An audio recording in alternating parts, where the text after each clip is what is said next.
Hello and welcome to another Donger deck discussion from the Dongers of Runeterra. I am Sith Holocron, our registered sort of weird, wacky deck builder guy from the Discord and one of the founder members of the Dongers of Runeterra over here in Europe. Now, the Europe meta is slightly different than the NA meta, and the NA meta is slightly different than the SEA meta, which is fine because Southeast Asia shouldn't be like the Grand United States and Canada, and Europe should be, either altogether or exiting, depending on whereabouts in Europe that you live. However, our Masters player, one of our many Masters player, but our Masters streamer on Twitch, I'm so humble, has been currently, as of right now, is playing in a tournament with a Darius Diana deck that he hasn't lost with yet.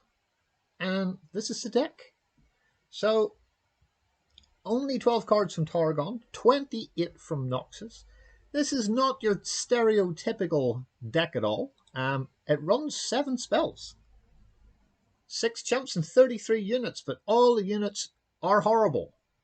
And it's a decently fun deck. Some of this is very much like the Darrowing deck, but then there's an awful lot of little things in here that Targon brings in health, and buffs and all this sort of stuff. So let's look at the two champions. So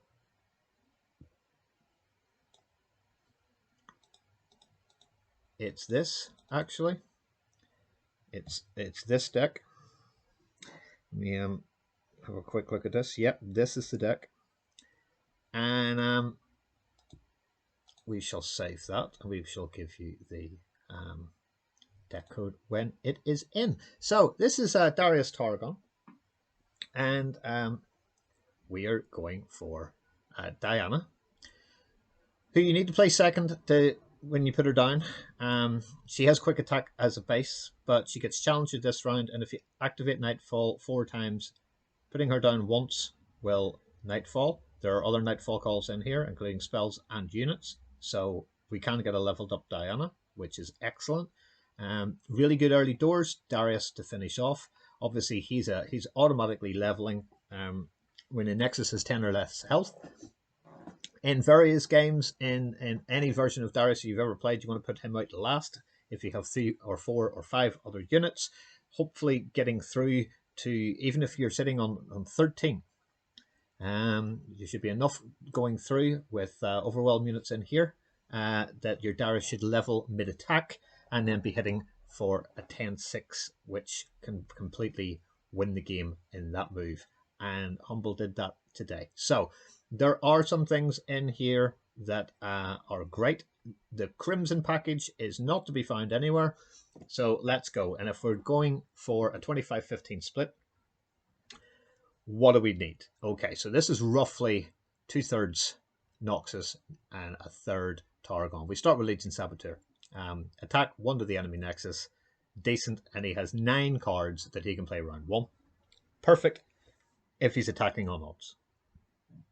Precious Pet, again, perfect if you're attacking on odds because it's fearsome. There are very few 3-unit things with 3 power that can stop it, so you will automatically get 2 in. That you'll probably get 1 in, which is not brilliant. And the only thing that can actually really stop it is a Solari Soldier, because Daybreak, play this card first, you get the bonus text. The bonus text on this is a +1 stat line across both stats, so it becomes a 3/3. A fantastic opening hand of a whole ton of stuff. And then we're into absolutely tons of 2-drops.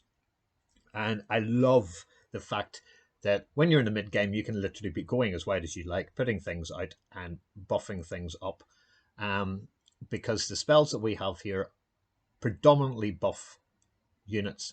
Some do Nexus things as well.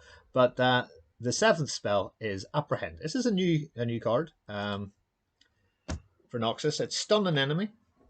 And if you have Darius, rally.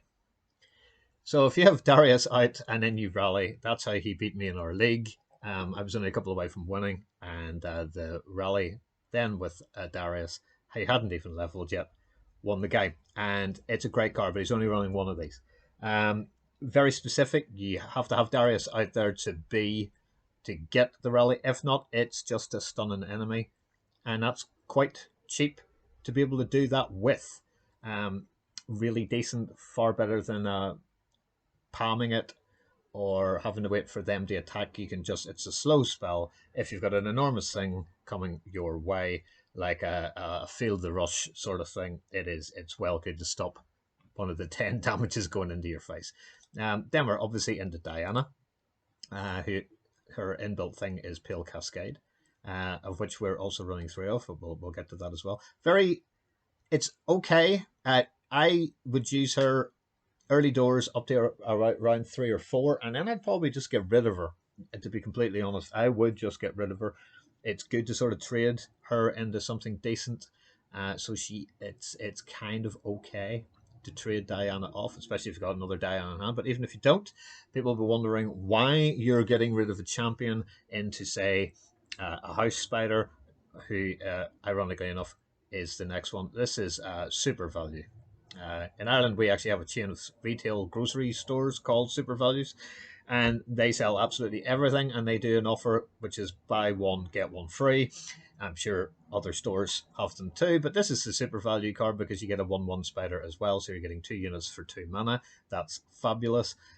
You're not seeing an awful lot of, that's 2, that's a 1, that's a 1.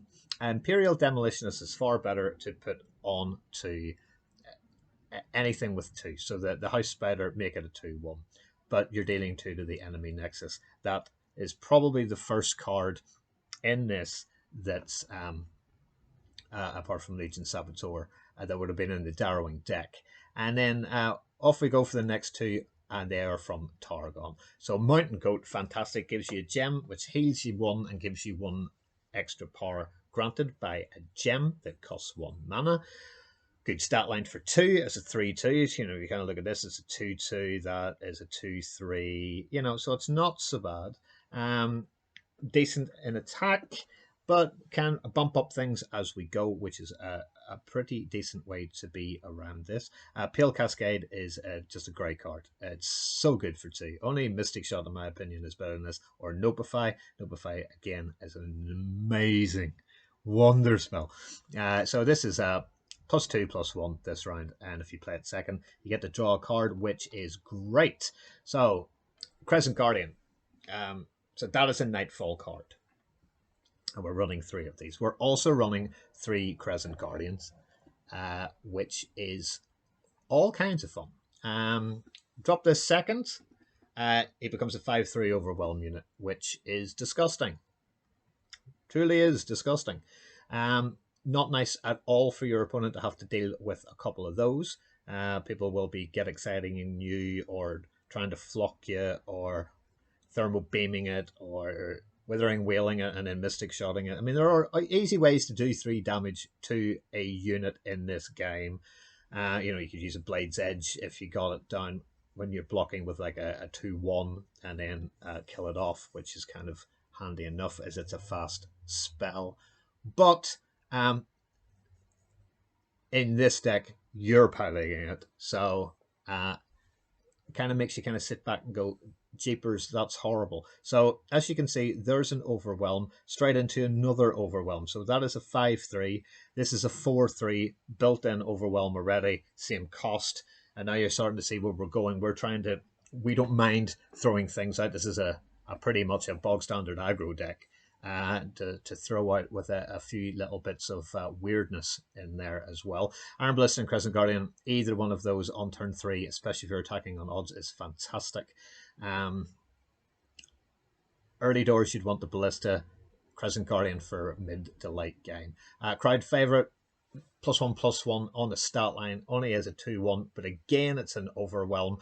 So if you have 4 already out, then all of a sudden he comes out as a 6/5, and that is pretty impressive. That's exactly what you want.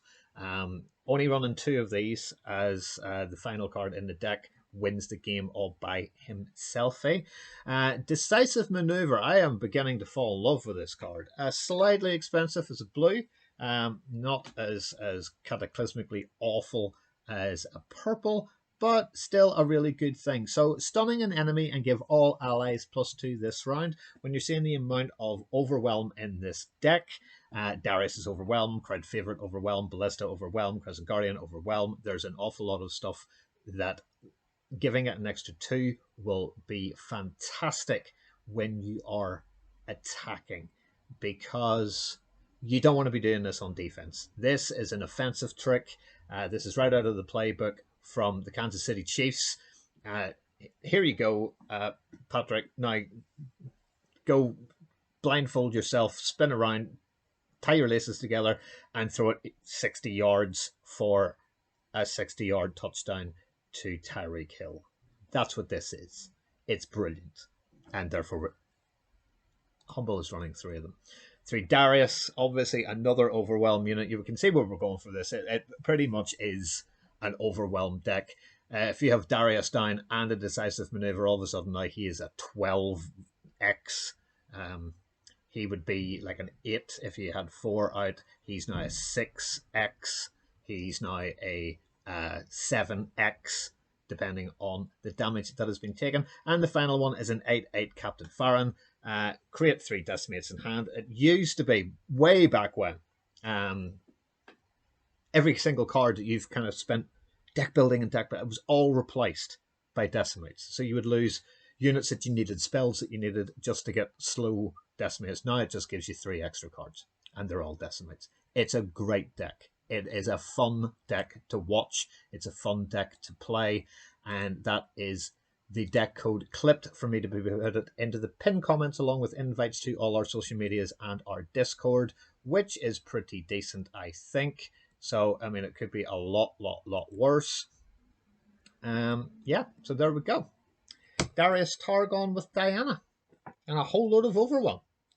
Try it out. Let us know what you think in the comments. Please like and subscribe. It helps out a great deal. Until the next one, thanks for watching. Dongers out.